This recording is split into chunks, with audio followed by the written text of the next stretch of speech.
২০২৪ সালের ৫ আগস্ট গণঅভ্যুত্থান পরবর্তী কক্সবাজার মডেল হাই স্কুল নিয়ে যেন বিতর্ক ও সমালোচনার শেষ নেই। বিশেষ করে শিক্ষকদের মধ্যে অভ্যন্তরীণ কুন্দল সবচেয়ে বেশি দেখা গেছে।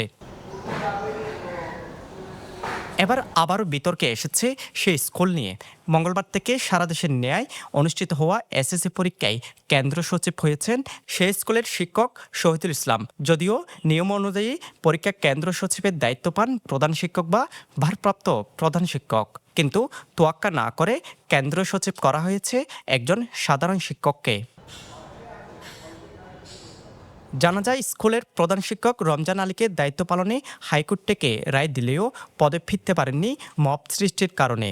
এছাড়া মাওসি থেকেও তিনি একই রায় পান, কিন্তু অদৃশ্য ক্ষমতা বলে স্কুল নিজের মতো পরিচালনা করছে শহীদুল ইসলাম। তবে এ সংক্রান্ত বিষয়ে মামলার বাদী শিক্ষক আবু আজম চৌধুরী ও অন্য শিক্ষকরা বলছে, সম্পূর্ণ অবৈধ পন্থায় স্কুলের পরীক্ষা কেন্দ্র সচিব বনে গেছেন শহীদুল ইসলাম। প্রধান শিক্ষক বা প্রাপ্ত প্রধান শিক্ষক এখন যেটা ও অবৈধভাবে বলতেছে এটা অবৈধ। আর এর পরেও মাওসি থেকে যে টাকা ওকে দিয়েছিল সেটা ও বাতিল করেছে। কিছু পদ বাতিল করে আবার ওনাকে কেমনে কেন্দ্র সচিব হওয়ার অনুমতি দেবে, এরকম কাগজপত্র আমরা জীবন দেখিও নাই, শুনিও নাই, এখন আপনার থেকে শুনতেছি। এটার কাউকে জেলা প্রশাসন দিচ্ছে, এখানে আমরা কি কাজের বিরুদ্ধে কথা বলতে পারি? এটা আমাদের মতবর্তী প্রধান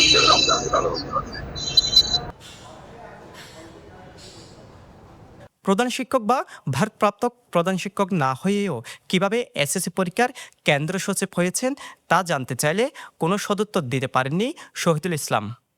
মাওসি বা জেলা প্রশাসক অনুমতি দিচ্ছে, মানে আমি জেলা প্রশাসকের মাধ্যমেই তো আমার এটা হয়েছে, তাহলে এমনি কেমনে হয়েছে? আমি প্রশাসক কেমনে করছি? আইনিভাবে আপনি আপনার কাছে যারা গেছে ওনাদের থেকে জিজ্ঞেস করে নেন সবকিছু। কেমন এই স্কুলের জ্যেষ্ঠতম শিক্ষক যেহেতু স্কুলে প্রধান শিক্ষক এবং সহকারী প্রধান শিক্ষক নাই, সেই হিসাবে জ্যেষ্ঠতম শিক্ষকই স্কুলের দায়িত্ব পালন করে। হ্যাঁ, আপনি যেটা বলছেন আবুল আজমের মামলার বিষয়, ওই মামলাটাই আমি ভারপ্রাপ্ত প্রধান শিক্ষক হিসেবে আমি স্টেতে আছি, এটা চন্দ্র সূর্যের মতো সত্য, এটা মিথ্যা না। ওইটার আলোকে আবার জ্যেষ্ঠতম শিক্ষকদের একটা তালিকা ডিসি মহোদয় করেছেন এবং ওইখানেও আমি জ্যেষ্ঠতম হিসেবে আছি। আবুল আজম আছে 8 নম্বরে না 9 নম্বরে, আপনি ওনার কাছ থেকে ওইটা জেনে নেন ভালো করে। তো এক কথাই হচ্ছে যে পুরো স্কুলে জ্যেষ্ঠতম শিক্ষকরাই দায়িত্ব পালন করেন। আমি জ্যেষ্ঠতম শিক্ষক হিসেবে, মোস্ট সিনিয়র হিসেবে আমি এই দায়িত্বটা পালন করছি। এ বিষয়ে জানতে চাইলে অতিরিক্ত জেলা প্রশাসক শিক্ষা তাসনিম জাহান বলেন, স্কুলের প্রধান শিক্ষক অনুপস্থিত থাকার ফলে শহীদুল ইসলামকে কেন্দ্র সচিব দেয়া হয়েছে। হ্যাঁ, রমজান আলী উনি আমার সাথে দেখা করেছিলেন, ওনাকে আমি বলেছিলাম যে প্রতিষ্ঠানে গিয়ে ওনার জিনিসগুলো উনি বুঝে নিতে। আমার এখন মনে পড়ছে বিষয়টা, কিন্তু উনি এখনো পর্যন্ত প্রতিষ্ঠানে যান নাই, অনুপস্থিত আছেন। জিনিসটা যে উনি বুঝে নেবেন, রমজান আলী যিনি আগে ছিলেন না বেশ কিছুদিন, ওনার এই বিষয়টাও সলভ হয় নাই। ওনার কিন্তু অনেকগুলো বিষয় পেন্ডিং। ওনাকে যদিও বা দায়িত্ব দেওয়া হয়েছে, কিন্তু ওনার বিষয়ে অনেকগুলো অভিযোগের বিষয় এখনো পেন্ডিং আছে, যেটা এখনো সিদ্ধান্ত হয় নাই।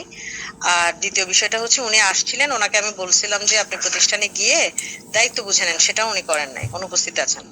আছে আর কি, বহাল আছে, যেহেতু উনি এখনো দায়িত্ব বুঝে নেন নাই, দায়িত্বটা তো বুঝে নিতে হবে। যাকে মাওসি দায়িত্ব দিবেন তাকেই তো আমরা দিব, আর এর বাইরে তো যাওয়ার সুযোগ নাই। আর যদি বা এই সিদ্ধান্তটা পরিবর্তন হয়, তখন যাকে দায়িত্ব দেওয়া হবে অবশ্যই তিনিই দায়িত্ব পাবেন, যেহেতু লাস্ট অর্ডারে মনে হয় ওনার কথাই বলা আছে।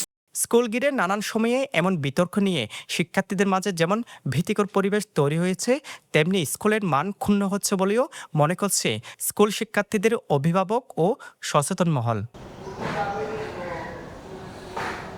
News desk, Penowa.